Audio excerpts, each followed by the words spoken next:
प्रति वर्ष माघ मासर शेष शुक्रवार दिन माघ मंडई यात्रा अनुष्ठित होता है। बोरीगुमा देउलगुड़ा पहाड़र पाददेश अनेक दिनरू पूजा पाई आसुचंती बाबा भैरव। एमितिकी बोरीगुमा को भैरव माटी बोली मध्य कुआजाए। मुख्यतः कोरापुट जिला एक आदिवासी अध्युषित अंचल। एठाकर आदिवासी माने चाष पशुपक्षी एवं मनुष्य सुख समृद्धि कामना करी बाबा भैरवंक पीठरे एही पर्व पालन करती। विगत दिन में भल फसल अमल होइतिबा जोगु बाबा भैरवंक निकट में कृतज्ञता ज्ञापन करती एवं आगामी दिन में भल फसल हेउ बोली बाबांक निकट में प्रार्थना करती। एठाकू केवल राज्यर नुहे बरं पड़ोशी राज्यर मध्य अनेक भक्त एठाकू आसी। देखंतु मंडई होची आज जो ये पूर्वपुरुषर 100 वर्ष पूर्व मंडई यात्रा हेतु हजार लक्ष लक्ष लोक जमा होकर मंडई होची एवं ये होची पुराना बोरीगुमा माँ पाखु ठाकुर मंदिर आम लाठी बाहर आम ये भैरव मंदिर को लाठी आसूँ पूजा होची अर्चना होची जाति धर्म दलबत निर्विशेष समस्ते ये सामिल होती।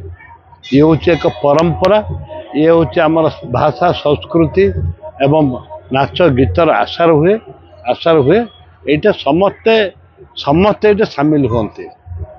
विभिन्न धर्म लोक सामिल होती। तार कर उद्देश्य है देख चाषबास सरला पर आदिवासी परंपरा ये भगवान को डाकी माँ को डाकिक जो पूजा आरंभ कर जो चाष आरंभ करते समाप्त है पुनर्बार माँ को धन्यवाद दवापाई माँ को डाकिले माँ तोर आशीर्वाद आम शांति चाष कलु।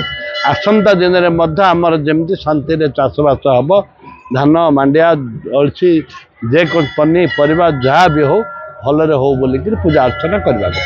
विशेष तो आदिवासी मानकर पर्व चाषी पर्व विगत दिन में चाषरे भल फसल हवा पर चाषीर मुहरे हस फुटी एवं माँ पाखरे ठाकुर पाखरे कृतज्ञता ज्ञापन करने आदिवासी भाई भौणी माने आज माघ मंडई पालन करुचंती एवं प्रार्थना करुचंती आगामी दिन रे आहुरी अधिक फसल हो ये अंचल रे शांति मैत्री प्रतिष्ठा होकर रहू समस्त स्वास्थ्य भल रो ये प्रार्थना करने माघ मंडई आज नुहे हजार हजार वर्ष धरी हो आसुची एवं आज ये वर्ष भी चिराचरित पद्धति चिराचरित भाव आदिवासी भाई भौणी माने एवं अन्य समस्त आबाल वृद्ध वनिता ए सामिल होती एवं माघ मंडई ठाकुर पाखे कृतज्ञता ज्ञापन कर माँ पाखे कृतज्ञता ज्ञापन कर आगामी दिन सबू किसी ठीक ठाक चलू से प्रार्थना कर। देखो यहाँ हूँ आमर बोरीगुमार हूँ प्रख्यात प्रतिष्ठा भगवान जे कि भैरव एवं यही बोरीगुमा माटी हूँ भैरव माटी एवं यही माटी रे समस्त को से निरंतर भाव रक्षा कर प्रति वर्ष माघ मासर शेष शुक्रवार दिन होता है अनुष्ठित होता है एवं यह 3 वर्ष को थरे माघ यात्रा सहित बाली यात्रा मध्य संश्लिष्ट होता है एवं एथिरे बहुत आखपाख अंचल एवं विभिन्न सहर जो बाबा भैरव को दर्शन पर आसती एवं तांकर सान्निध्य लाभ करी जीवन केमती सुख स्वाच्छंद्य से निजर मानसिक एठारे देथांती।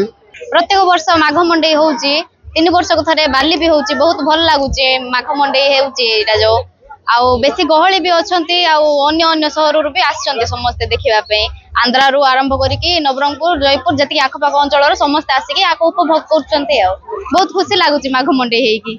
भैरव देवता माने हमर बोरीगुमार अधिष्ठात्री देवता अछंती तांकर पूजा होउची वर्ष को थरे अब बहुत खुशी लागुची आ। हाँ फैमिली से आसछु आमे प्रत्येक वर्ष आसुछु एठी को देखिया को। बोरीगुमारू सुदर्शन प्रधान का रिपोर्ट रिपोर्टर्स टुडे।